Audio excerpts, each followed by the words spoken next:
Souvent, il faut s'asseoir et puis il faut se dire que j'ai des grands rêves, mais pas des grands moyens. Donc, je dois avoir un petit cœur. Oui. Je dois me calmer.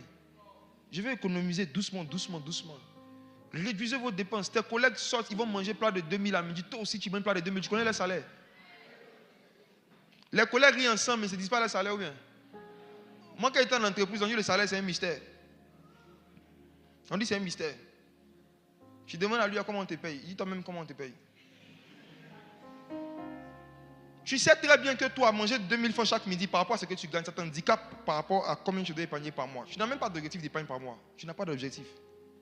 Demande à ton voisin, tu as prévu épargner combien chaque mois? Il faut lui demander. Chaque mois, toi, tu sais combien? Est-ce qu'il a fixé quelque chose?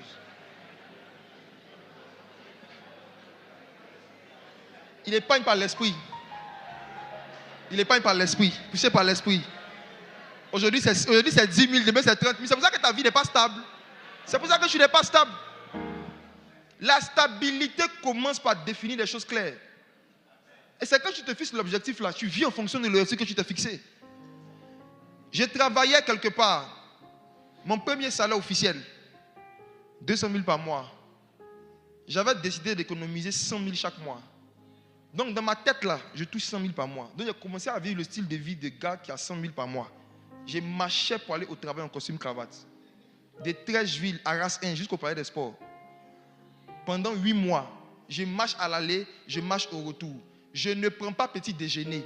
Toi, tu n'as rien, c'est toi qui veux manger fromage.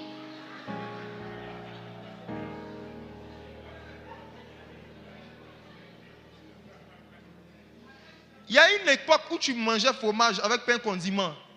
Mais il faut te rappeler que c'était l'argent de tes parents. Tu n'es pas obligé de reproduire ce style de vie-là. Quand toi-même tu as certaines charges maintenant, tu dois couper ça. Tu es poussière, tu n'es rien. Il faut couper ça. C'est là que je me suis habitué à manger 2 fois par jour jusqu'à aujourd'hui. Avant que tu te réveilles le matin, petit déjeuner, goûter, déjeuner. Maintenant, tu comprends que tu veux te marier. Et ce n'est pas avec l'argent des gens. Donc tout ça, là, tu coupes ça. Tu ne manges qu'à midi. À midi, il y a des collègues qui viennent. Non, allons dans tel resto. Tu arrives, tu regardes le menu, tu vois les prix, il y a 5 000, 2 000. Quand toi, tu calcules ton argent, il faut être humble. Tu prends un coca.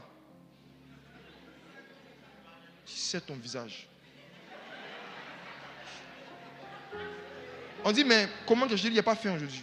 Il n'y a pas faim. Je n'ai pas faim aujourd'hui. C'est forcé de manger. Si tu te fâches même, c'est forcé.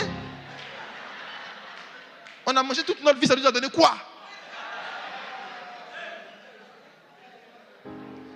Il y a des groupes d'amis, je vais en parler tout à l'heure. Il y a des relations amicales qu'il faut